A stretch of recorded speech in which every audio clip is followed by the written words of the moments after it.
Olá a todos, sejam bem-vindos. Este é o canal Ler é o Máximo. Eu me chamo Paulo Ricardo e vim aqui neste dia 11 de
tempo complexo. A questão do mundo muçulmano você engloba vários continentes, você engloba vários povos diferentes. Então eu tinha essa curiosidade de conhecer um pouco mais deste povo que para muitos de nós brasileiros ainda é um pouco desconhecido, estranho mesmo.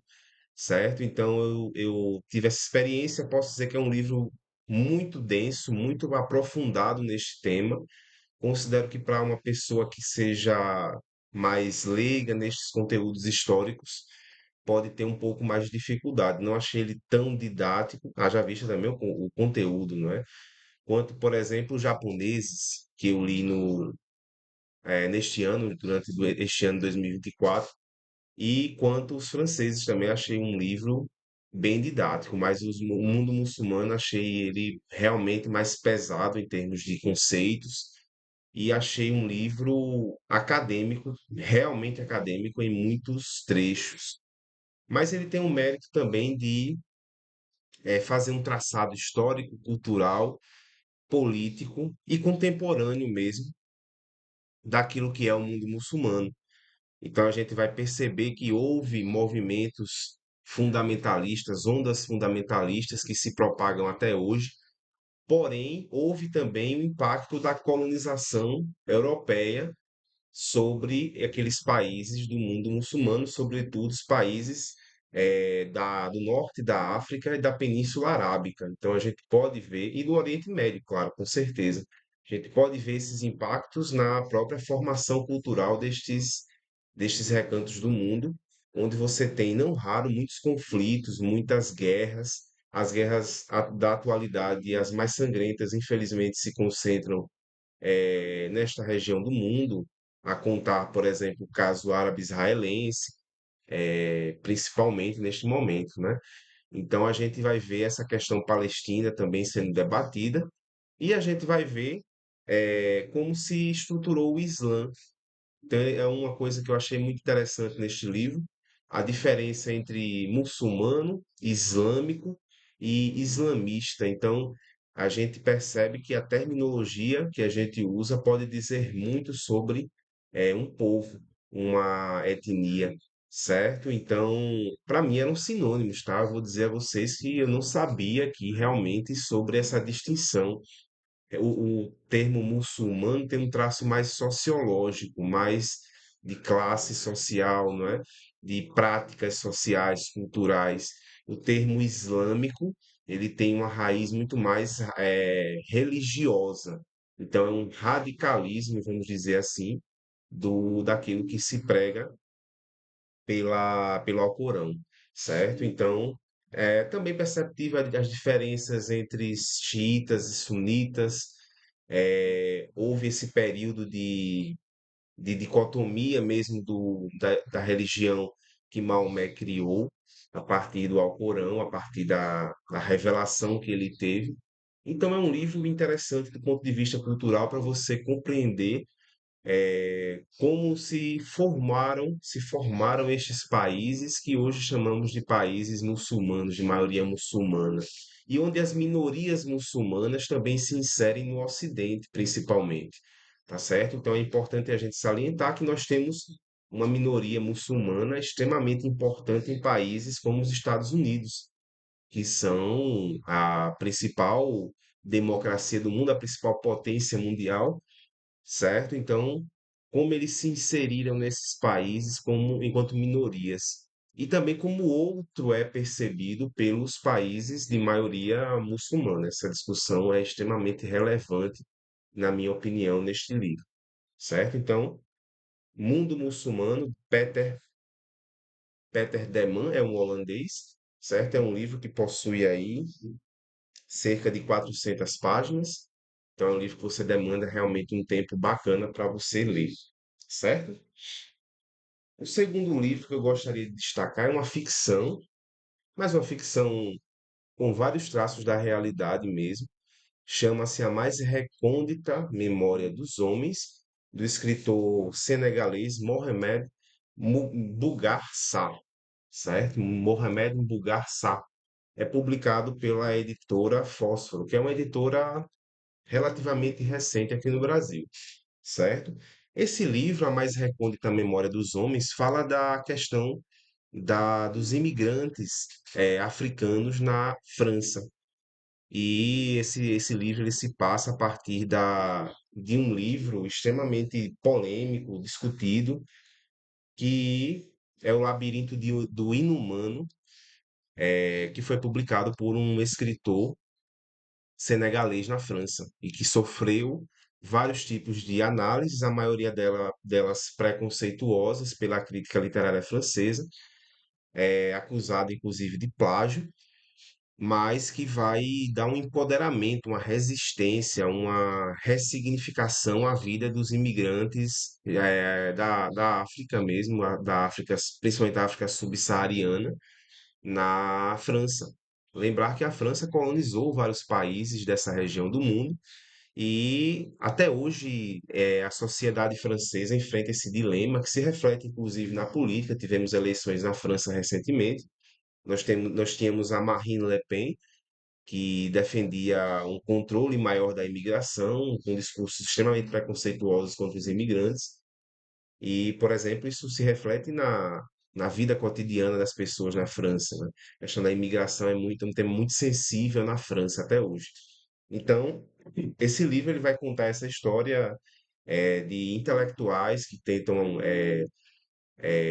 continuar seus estudos na França, mas que ao mesmo tempo carregam a memória dos seus antepassados que deixaram seus países de origem, no caso aqui o Senegal principalmente, mas outros também, como Gabão, outros países ali da África, em direção à França até para combater nas guerras mundiais, certo? Então essa memória das guerras mundiais é muito discutida no livro, assim como as instabilidades políticas geradas pela colonização francesa nos países que foram colonizados, principalmente, repito, o Senegal, certo? Então, há casos aqui que nos remetem à Primavera Árabe, por exemplo, de pessoas se suicidando em nome de uma causa política lá na África, em alguns países africanos. No caso da Primavera Árabe, mais no norte da África, tá? Mas nesse caso aqui com evidentes conexões, até porque o livro é um livro mais recente,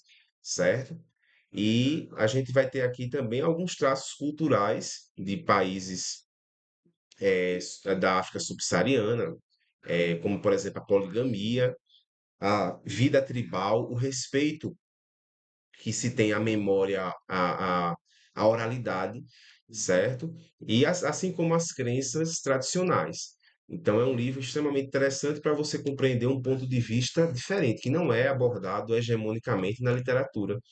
Infelizmente, nós somos muito habituados a ter uma literatura da branquitude, realmente. Então, a gente precisa abrir o leque do nosso conhecimento para as literaturas de minorias, certo? Tanto a questão de gênero, homens e mulheres, ler mulheres africanas é importante, ler mulheres negras, mulheres indígenas, quanto a questão realmente das minorias em si, certo? Então é importante a gente diversificar nosso gosto literário para a gente também podemos dizer esse termo porque fomos colonizados também, para a gente descolonizar nossa mente, tá? Tanto do ponto de vista histórico quanto do ponto de vista cultural.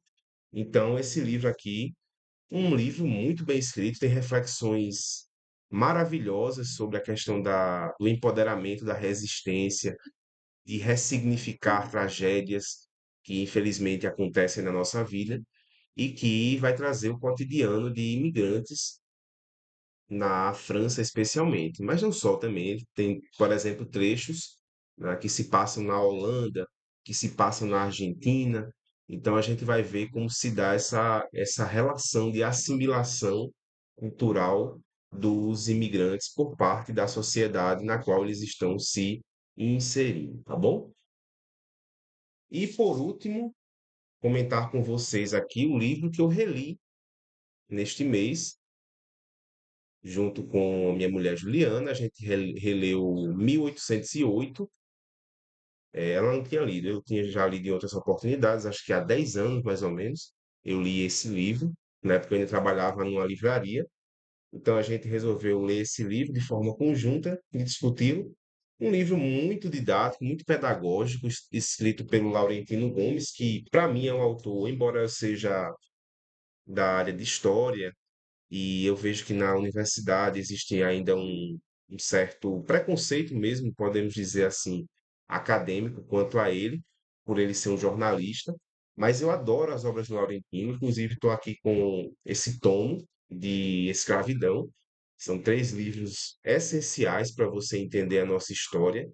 Então, a partir do ponto em que você tem uma pessoa trazendo temas complexos, o intelectual trazendo temas complexos em uma linguagem acessível a todos, eu acho isso muito plausível, muito realmente que tem significado, tá? Eu não compartilho do pensamento de que tenhamos que ficar numa linguagem hermética, fechada, e só para os acadêmicos, só para os intelectuais. Não. Eu acho que conhecimento ele deve ser proporcionado a todos, em uma linguagem acessível, democrática a todos. E isso Laurentino Gomes faz muito bem, com o rigor histórico e intelectual que ele precisa ter e tem que ter a responsabilidade de ter por tratar de um tema importante, como a vinda da família real ao Brasil. E nesse caso, eu acho esse livro fantástico para você começar a entender a nossa história. Se você tem uma certa dificuldade em história do Brasil, né, mesmo tendo estudado na escola e tal, eu acho que 1808 é um ótimo livro para você reinterpretar nossa história, certo? Porque ele fala da nossa colonização. Fomos colonizados por um país que talvez tenha sido aí a das potências mais medíocres mesmo da Europa naquele contexto colonial. Então, Portugal acabou durante a período napoleônico, sendo ameaçado por Napoleão Bonaparte de ser invadido caso continuasse a comercializar com os ingleses, que eram os grandes rivais da França naquele contexto, Império Ultramarino, não é, Inglaterra. Então a gente vai ter o bloqueio continental. Dom João continua a negociar até habilmente com as duas potências, mas chega o contexto em que Napoleão promete uma invasão a Portugal. E aí, correndo de forma até vexatória, de forma humilhante, a meu ver, a família real parte para o Brasil numa empreitada desconhecida por eles, certo? Uma viagem que durou cerca de 3 meses, chegaram, desembarcaram, melhor dizendo, em Salvador. E aí, quando chegaram, ele conta isso muito detalhadamente no livro, não houve sequer a noção de que chegou a família, que havia chegado a família real, né? Tamanhas as precariedades de comunicação da época. Então, depois foi que houve o entendimento que era a família real portuguesa que estava chegando ao Brasil, e aí depois houve as cerimônias, as festividades, e é impressionante também você perceber como que houve o apadrinhamento político no Brasil, já começou nessa época, tá? Então, a questão de você se tornar um visconde, de você se tornar um conde, de você ter títulos honoríficos, títulos de nobreza, a partir da chegada da família real, isso se tornou prática política para fidelizar, talvez, aqui os nobres da nossa terra. Então, de fato, quem lê esse livro percebe o quão vergonhosa foi essa estrutura colonial que Portugal montou aqui, certo? Então, a gente viu que, de fato, fundaram instituições importantes. O primeiro banco no Brasil foi fundado lá pelos portugueses, mas temos que entender também que houve um precedente a tudo isso, que foi a colonização, a censura, não se podia publicar livros aqui para não gerar ideias ortodoxas, melhor dizendo, desculpa, heterodoxas, ideias controversas que pudessem contestar a coroa, né? Então, houve uma colonização muito desproporcional em termos de controle no Brasil. Fora a escravidão, que era uma chaga terrível naquele contexto, e a nossa formação como país passa muito pela escravidão, é inegável.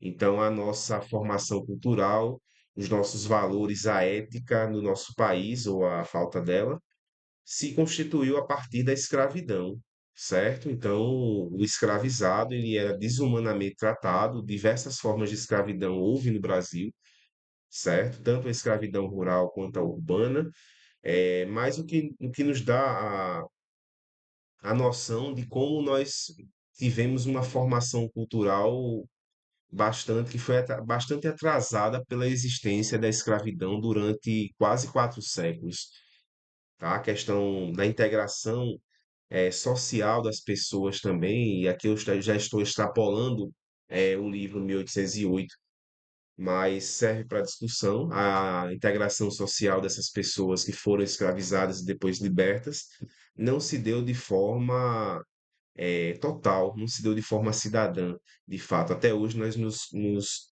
debatemos acerca dos nossos racismos estruturais, dos nossos preconceitos que podem não se explicitar em palavras, mas nos protagonismos sociais a gente vê isso. Poucas pessoas negras ocupando cargos importantes, poucas pessoas negras tendo protagonismo ainda na nossa sociedade para um país que tem, lembremos aqui, mais da metade de sua população sendo declarada negra pelo IBGE, tá certo? Então, pessoal, é um livro muito bom para você pensar o país, para você pensar como se formou o nosso país e quão danosa foi a colonização portuguesa, certo? Teve o mérito de montar as estruturas, a administração para uma nação que estava em formação, de fato, mas atrasou em muito o nosso desenvolvimento, tá certo? Então serve para você refletir, para você pensar um pouquinho sobre isso. Tá bom, gente? Então peço que vocês deixem um like, comentem, compartilhem aí se vocês acharam interessante o vídeo. E nós nos veremos numa próxima oportunidade, tá bom? Um grande abraço a vocês, se cuidem e até a próxima.